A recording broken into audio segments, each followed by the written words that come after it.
Kisah anak yang terkena jaring. Song cepat sikit. Isak cepat udih nebas.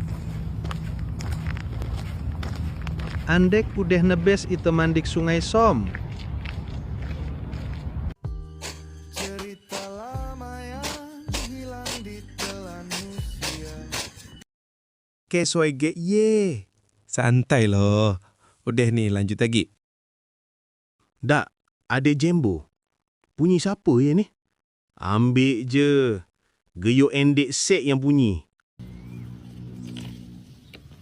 Manes benu nak jembo ni? Is, mehal jatuh surang ni? Ni pastilah kemasak benu.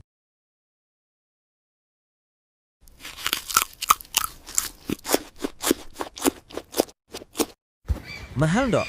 Dek tahu. Langsung belek. Hari lah nak malam. Kakau nu is isok ni Jack. Kita lanjut lagi. Aduh, badan Ais panas ya tinggi benuh. Jembusa. Ya Allah, mahal pula anak ni. Oh, au terkena jaring ni.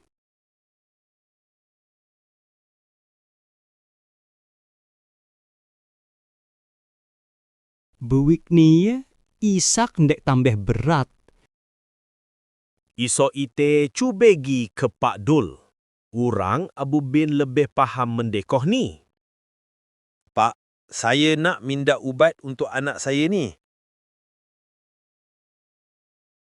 Sabo, benda agi keluar. Esok pagi, aulah sembuh.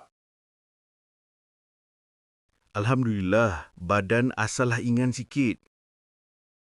Awak tahu dek, betang jembu ndak ada penunggu Ha? Ya ke? Padahal jembu dia nyaman benu waktu nduk. Arti ite salah ambil ke? Au, andik ni usah ambil sembarangan.